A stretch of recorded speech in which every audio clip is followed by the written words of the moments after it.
Hello and welcome my YouTube channel. इसमें हम आपको R S. Agarwal class 8 exercise 2B experiment का क्वेश्चन नंबर 3 बताने जा रही हूँ। क्वेश्चन नंबर 3 में है the height of mount Everest is 8848 मतलब 8848 मीटर दिया हुआ है।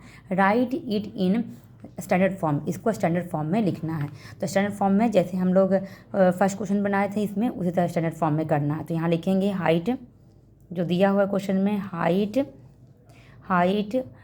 Of mount Everest, height of mount Everest equal हो दिया 8848 मीटर। इसको स्टैंडर्ड फॉर्म में लिखने के लिए हम लोग क्या करते थे, फर्स्ट डिजिट है उसके बाद पॉइंट लगाते हैं, या तो इधर से यहाँ पर लास्ट डिजिट के बाद। तो फर्स्ट डिजिट के आगे में क्या कर देंगे 8.848 इस तरह से लगाएंगे, मल्टीप्लाई देते थे।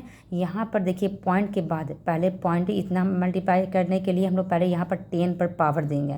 यहाँ पर फर्स्ट डिजिट के आगे में पॉइंट लगाएंगे, उसके बाद पॉइंट के आगे जितना भी डिजिट है 1 2 3 काउंट करेंगे, उसको 10 पर पावर लगाएंगे, पर 10 पर पावर क्यूब हो जाएगा, इतना मीटर आंसर हो जाएगा। अब दूसरा क्वेश्चन है यहाँ पर the speed of light is 3 पर कितना जीरो है 33628 मीटर पर सेकेंड है। एक्सप्रेस्ड स्टैंडर्ड फॉर्म, इसको भी स्टैंडर्ड फॉर्म में करना है। तो लिखेंगे द स्पीड ऑफ लाइट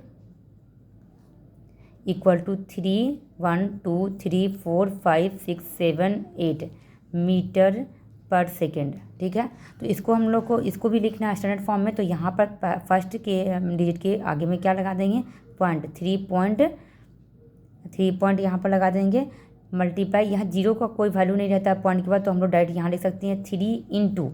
ठीक है, अब ये हम लोग जानते हैं कि पॉइंट के बाद कितने हम लोग उसके बदली 10 लगाते हैं, 10 पर पावर लगाते हैं। तो पॉइंट अगर यहाँ पर हम लोग लगाते हैं तो उसके बाद कितना डिजिट कितना बार है जीरो, तो 1 2 3 4 5 6 7 8, तो 8 पावर लगा देंगे। कितना लिखेंगे 3 इंटू 3 के फर्स्ट डिजिट के आगे में पॉइंट लगेगा, तो 3 मल्टीप्लाई पॉइंट के बदले यहाँ पर 10 लिख देंगे।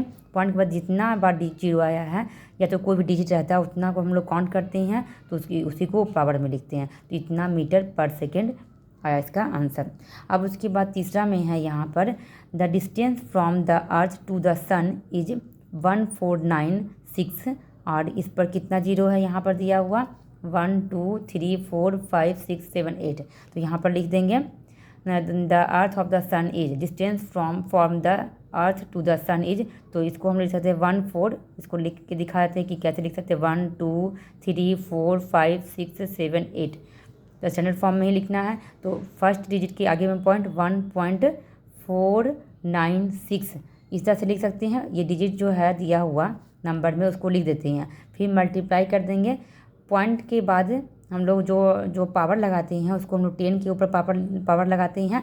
तो पॉइंट के बाद कितना है डिजिट है, यहाँ पॉइंट लगा दिए। पॉइंट के बाद 1 2 3 4 5 6 7 8 9 10 11 है, तो 11 लगा देंगे। यहाँ पर लिख देंगे 1.496। उसके बाद टोटल को यहाँ पर काउंट कर लेंगे, उसके बाद वहाँ पर 10 to the power 11 metre answer लिख देंगे। इस तरह से आपको 3 का क्वेश्चन बनाना है। आपको मेरी वीडियो अच्छी लगी तो please subscribe, like and share. Thank you.